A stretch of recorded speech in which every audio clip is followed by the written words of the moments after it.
আসসালামু আলাইকুম ওয়া রাহমাতুল্লাহি ওয়া বারাকাতুহু। সারা বাংলাদেশে নির্বাচনের একটা আমেজ বয়ে যাচ্ছে। অনলাইনে, অফলাইনে যেখানেই তাকাই, যেদিকে তাকাই সেদিকেই শুধু 11 দলীয় ঐক্যজোটের গণমিছিল, লক্ষ লক্ষ জনতার ঢল, তারুণ্যের স্রোত, সবকিছুই শুধু দাঁড়িপাল্লা এবং 11 দলীয় ঐক্যজোটের যে মার্কাগুলো আছে সেগুলোর পক্ষে কথা বলছে। তো আমাদের বিবেক, আমাদের দেশের যে নেতৃবৃন্দ আছে তাদের যোগ্যতা অনুযায়ী ন্যায় এবং ইনসাফের পক্ষে যেন আমাদের বিবেক কথা বলে, আমরা যেন ন্যায় এবং ইনসাফের পক্ষে থাকতে পারি।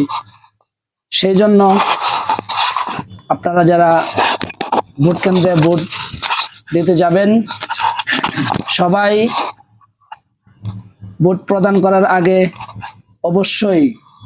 অবশ্যই 10 বার চিন্তা করে তারপর আপনি আপনার ভোটটি প্রদান করবেন। আপনার ভোট একটি আমানত। আপনার এই ভোট পরবর্তী 5 বছরের জন্য দেশ কিভাবে পরিচালিত হবে সেটা নির্ধারণ করে দেবে। আপনি যদি জেনে বুঝে কোনো চোর, কোনো বাটপার, কোনো ঘুষখোর, কোনো সুদখোর, কোনো বেনামাজি অসৎ লোককে যদি আপনি সমর্থন দেন, আর সেই লোক যদি ক্ষমতায় এসে কোনো ধরনের দুর্নীতি, অপকর্ম, রাহাজানি, খুন খারাপি করে, তাহলে সেটার জন্য অবশ্যই আপনি দায়ী থাকবেন।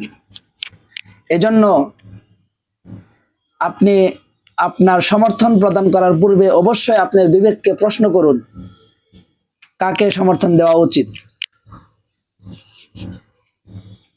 কাকে সমর্থন দেওয়া উচিত, এটা আপনার বিবেককে 10 বার প্রশ্ন করে জিজ্ঞেস করুন। দেখেন আপনার বিবেক কি বলে। যদি আপনি সিদ্ধান্ত নিতে না পারেন, তাহলে আপনি সালাতুল হাজাত নামাজ পড়ে আল্লাহর কাছে সিদ্ধান্ত নেওয়ার জন্য তৌফিক চান, কাকে এই মুহূর্তে ভোট আপনার সমর্থন দেওয়া উচিত। নির্বাচন নিয়ে বেশি কথা বলতে চাই না। আমি আমার বিবেক এবং বুদ্ধি দিয়ে এবং গবেষণা করে এই সিদ্ধান্তে উপনীত হয়েছি যে বর্তমানে ন্যায় এবং ইনসাফের পক্ষে আমার লাইফের প্রথম ভোটটি যাবে। এই জন্য তরুণ সমাজ এবং বৃদ্ধ এবং যারা আছেন সকলেই আপনারা ন্যায় এবং ইনসাফের পক্ষে অবশ্যই আপনার সমর্থন জানাবেন। আর বেশি কিছু বলতে চাই না।